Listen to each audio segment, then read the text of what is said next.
All 100 of us. You've got friends here. 你知不知道？你在不在？我不知道，我不知道，我不知道，我不知道。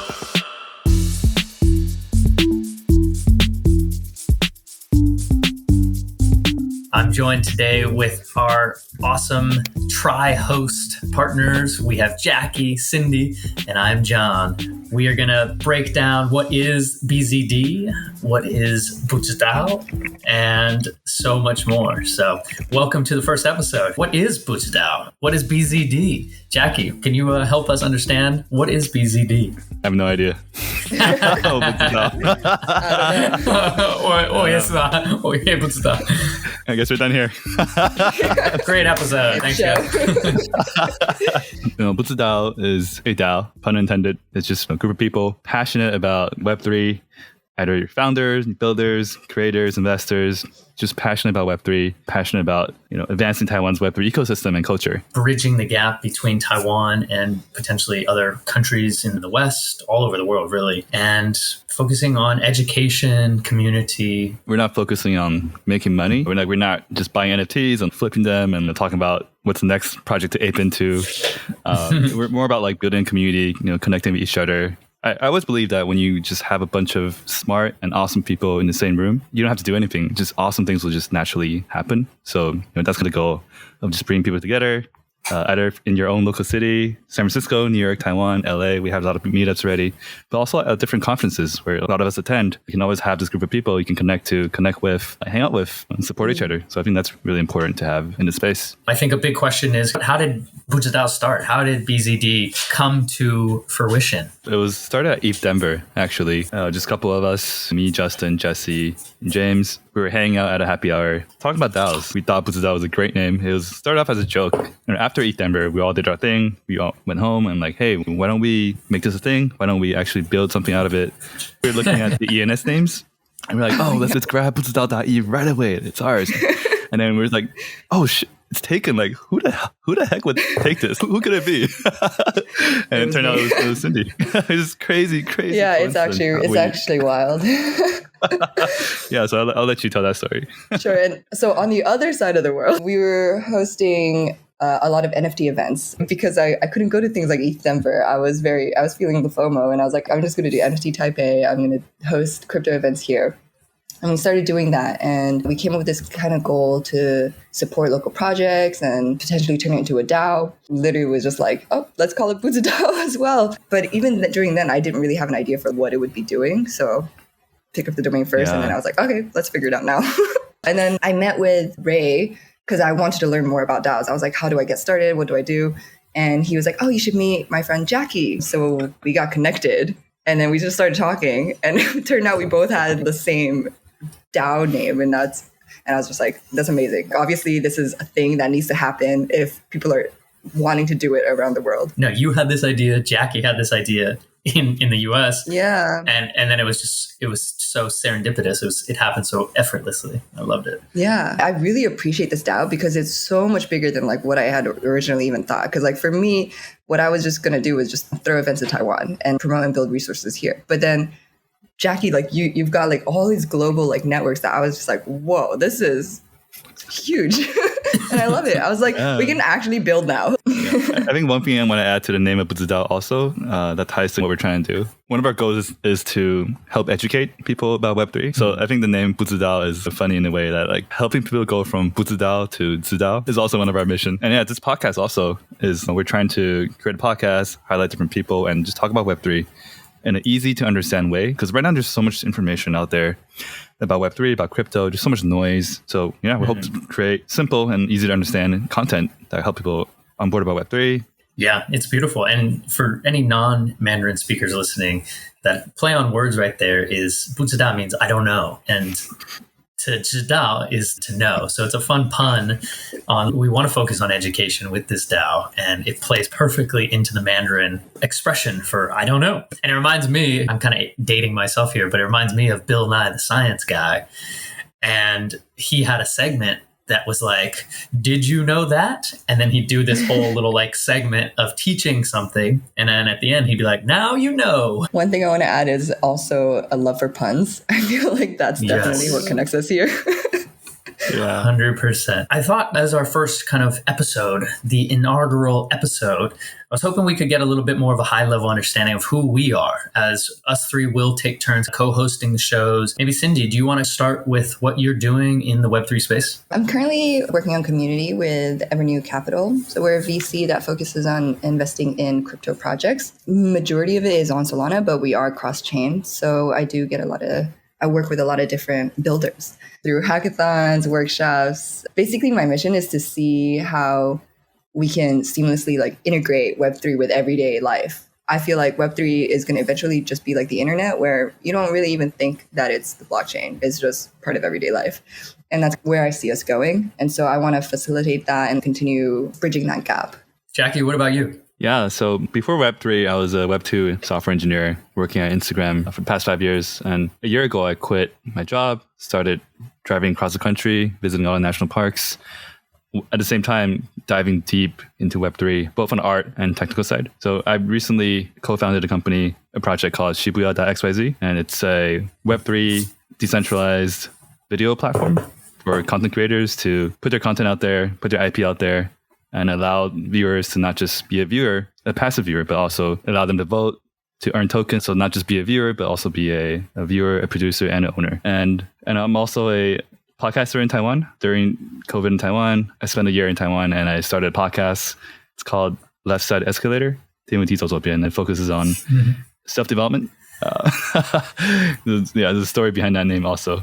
The fast lane. Like everyone to the right is just stagnant, just letting life take them. I had an episode where I interviewed my mom, or brought my mom onto the show and explained everything crypto to her in really easy to understand language. What Bitcoin is, what's Ethereum, what's DeFi, what is a smart contract. And I think that was when I realized that there's so much appetite for Web3 content and learning in Taiwan. There's just too much noise out there. And it's a lot of things are explained in really complex ways. I really wanted to make some sense. So I used my mom if my mom can understand it, then hopefully it helps other people. And then that kind of led to hey, if we were to do a crypto podcast, I thought doing with BZD with you guys would be a perfect alignment. So here we are. With BZDs, a big part is education. And so my Web2 world, I'm a partner at an edtech, education technology company, and we build language apps. So education has always been a huge part of my life. That's my whole background is education, but really started diving deep through my show here in Taiwan on ICRT called NG England. And that just means no good English. It's a Chinglish name, a pun almost too. But we're focusing on how people use their language acquisition to level up their life. And I guess in Web3 right now, I do NFT consultancy work for project onboard Web2 marketers and salespeople into Web3. So for projects that might have one kind of Web3 founder, I help bring on the rest of their team to get them up to speed. And then I'm a project lead for another NFT project here called Hypersense Humans. With the rest of the show, if you don't mind, on what is a DAO? Why DAO? What do we think is the future of a DAO? And how can we be doing our part to use Bu Zhi DAO as a vehicle for all the things that we want to accomplish? Yeah, I can take a stab at that. The question is, why a DAO, right? Why not a group chat or...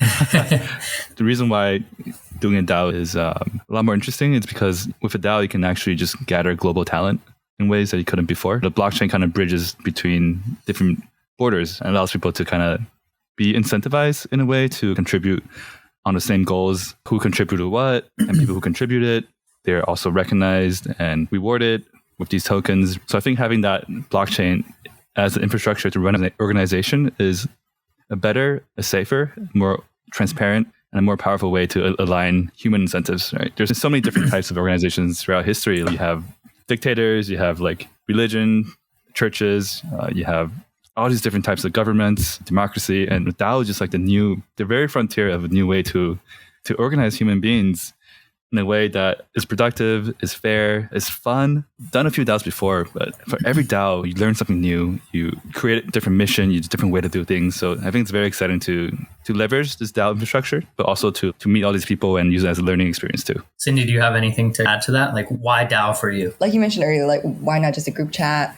I feel like a DAO is pretty much essentially a group chat, but it's much more organized. There's clearer incentives, I would say. We're all working towards a goal that's just it's documented. It is just like a change in mindset and like how we can contribute together. Hierarchy is a little different. How you communicate is different. Culture is different. It's just incentive to share knowledge and help each other grow. And I feel that with DAOs, that we're all working together and not against each other. And that's why DAO for me. I've actually studied blockchain now at kind of like a university level. And a lot of questions that people always ask is like, why blockchain in general? So yeah, it's first level of that is why blockchain. Second question is then why DAO? And yeah, I think going back to the blockchain, it's just understanding that you have incentives that can be traceable on the blockchain. It can be tokenized, it can be token gated. And then going into the DAO is how to correctly align hierarchies, is figuring out, who takes lead on things and how do we reward them for taking leads, and can we all get behind things to make decisions together? And so it's just a beautiful way to, like we talked about earlier, like aligning incentives and designing tokenomics to make sure people are incentivized to do the right thing. Yeah, being clear to incentivize correct behavior. Where do we want this Bu Zhi DAO to go? Where do we want this DAO to be in 1 year's time, maybe 5 years' time? What's your guys' vision for this? I don't know. We're all figuring it out, right? Oh, I got him. I was going to say Bu Zhi DAO. Yeah, I was going to say, right? No, we actually know. We know. No, we really don't know. I feel like let's start with 1 year. Look at it broader. Yeah, if we even look at it broader, like where do we see DAOs being in 1 year, 5 years, 10 years? And I feel like we're really at the culture shift right now where DAOs are going to be part of normalized way of working together. We're literally only seeing DAO tools come out like this year. Before that, there were group chats, there were DAOs, but we're not seeing as much tools, apps, like writing research about it until maybe there's way more this year than previous years. And so I feel like with that trajectory in 1 to 5, 10 years, we're definitely going to see a lot more of it. We're definitely seeing like the positive effects of, DAOs on their environment. And hopefully Bu Zhi DAO has, a huge effect on Taiwan's ecosystem globally, even in Web3. So that's where I hope to see Bu Zhi DAO. I think the big thing that I'm trying to study and figure out is this balance between decentralization and centralization. And for me, I believe actually the two can work together. I know a lot of like diehard Web3 people, please don't hate me for that. I think we can have certain things like incentive structure, tokenomics that are all decentralized and transparent. Everyone can see that. But certain things that need a little more centralization can play in there too. And so I think as DAOs mature in the ecosystem, we're going to find a better formula, the healthiest formula between decentralization and centralization. And hopefully all the right reasons for decentralization and the right reasons for centralization can come together. Because efficiency comes from certain centralization, but yet transparency and open source and incentive structures can all be decentralized. And so I do believe there's something along the lines in the near future that Bu Zhi DAO can do with both. It's beautiful. I'll take a stab at it. I think at least in the very near term, it's like, how do we build this community? How do we make sure the people in the community is high quality, high integrity? So I think we're starting off a lot with a bunch of events. So like a lot of in real life event-based meetups. And we want to see Bu Zhi DAO as a public facing organization. A lot of people, if they want to learn about Web3, they know that Bu Zhi DAO has the resources, whether it's articles, it's podcasts, the website. But most importantly, it's a group of people that has a strong reputation in space. That are here to help. That are here to build. I think that's super huge. Once we have our name out there, oh, I want to learn about crypto. Where could I go? Be like, oh, yeah, there's this thing called Bu Zhi DAO. I mean, they have a bunch of stuff. You can check it out. I love to hear that from someone I don't know. When we have a group of people great people in the same room, like awesome things will happen. So like with builders, the designers, the artists, whether you're based in Taiwan, or you're in England, you're wherever you are, or any projects that we want to do, I feel like we can have our own projects as well that supports the issues that we care about, supports each other. And like anyone who's starting a project who needs resources can come here and be like, hey, guys, I'm looking for someone in marketing. I need help with this dev side of things. I need help with whatever it may be. There's someone here that can help you and is willing to help you. So I think that's really a big part of Bu Zhi DAO that I see. That's beautiful. I love that. Yeah, just highlighting kind of the integrity of everyone in Bu Zhi DAO is we're not here for the short term. This is we want to have a proven track record over time. And we can end the show with maybe a little advice. Could you share maybe one piece of advice that you've learned thus far in Web3? Any wisdom? I think one of the biggest things for me is how much Web3 is a non-zero sum game. That the pie is so big that everyone can win together. And the more people you help, not that you care to get anything in return, but the more people you're just willing to help, just the more things you'll see come back to you. So I think that's the beautiful thing about Web3. The people who do the best in Web3 aren't the people who are saying like, oh, how can I make money? The people who are doing the best in Web3 are the ones who are saying, how can I help? And they usually end up making more money anyway, not their intention, but just because they're doing good things, they're creating value, they're providing value. And then usually when you create value, it comes back to you. That's always the golden rule. So that rule applies even before Web3, but I think Web3 just makes it a lot more quantifiable and obvious. Yeah, I was going to say, I totally agree with that. I was going to say it pays to be kind in this space, and the culture is a little different. Incentives were like built in. There's incentives to build. And I guess like my advice for people that want to get into the space is just dive in. You'll definitely find a lot of people that are willing to help. All of Bu Zhi DAO, for example, all 100 of us. You've got friends here. And it's just a great space to just experiment, build, collaborate, make new friends. It's fun. I've been really enjoying my time. Any value add I'll put to that is remembering too that Web3 is brand new. The concept of crypto is brand new. So everyone is learning together. Everyone's coming from different industries, trying to apply their whole life experience to this new thing. And that's the first time I've ever felt like such a collective experience. I feel like we really are all in it together. That wag me vibe is not a cliche for me. My advice would be know that you are early. This is incredible. And just getting involved, meeting people in the space and putting in your time to learn and understand and add value will go so far and help. I love that, Jacky. Yeah, help. Beautiful. So grateful to meet you guys along this journey for myself, because now we can create this podcast together. We can spread more about education and safe practices and onboarding and do some great things, because as Cindy said so elegantly, I think this is the way, right? Web3 is just going to be the new norm sooner than later.